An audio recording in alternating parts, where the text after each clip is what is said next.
विधानसभा आणि विधान परिषदेच्या गटनेत्यांची थोड्याच वेळात विधान भवनात बैठक आहे। या बैठकीत मराठा आरक्षणासंदर्भात सरकार घेत असलेल्या निर्णयाची माहिती गटनेत्यांना दिली जाणार आहे। मराठा आरक्षण विषयावर होणाऱ्या चर्चेत कोण कोण बोलणार हे या बैठकीत ठरेल।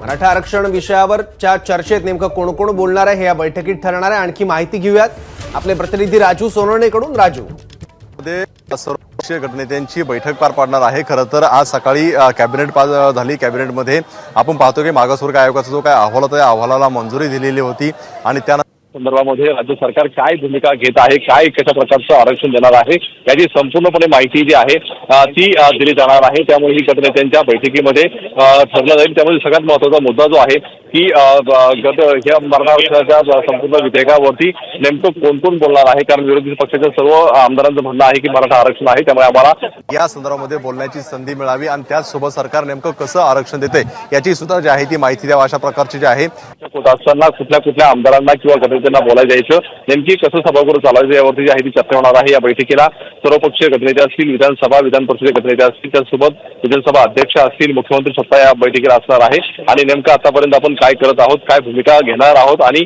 नेमकं आजचं सभागृह चालायचं या संदर्भातली चर्चा होणार आहे। आणि 1 वाजता पुन्हा नियमितपणे जे आहे ते सभागृह सुरू होईल आणि सभागृह सुरू झाल्यानंतर जे विधेयक आहे ते पटलावरती ठेवलं जाईल आणि त्यानंतर पुढच्या कामकाजाला सुरुवात होणार आहे। त्यामुळे गटनेत्यांच्या बैठकीमध्ये नेमकं काय होतं हे पाहणं सुद्धा महत्त्वाचं राहील।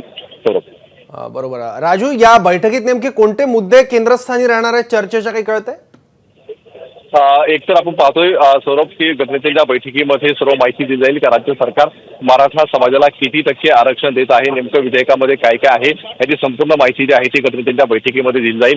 त्याचसोबत जे आहे ती विधेयक मांडल्यानंतर त्या गटनेते बोलणार की अनेक आमदारांना जे आहे ती संधी बोलण्याची दिली जाणार, कारण सकाळी आपण पाहतोय महाविकास आघाडीची बैठक पार पडली होती आणि महाविकास आघाडीच्या बैठकीमध्ये चर्चा झालेली आहे की जे काही सरकार करतंय ते कायदेशीर करावा, कोर्टाच्या कचऱ्यामध्ये सापडून अशा प्रकारची जी आहे ती तयारी राज्य सरकार। ठीक आहे राजू, धन्यवाद या माहितीबद्दल। एबीपी माझा, उघडा डोळे बघा नीट।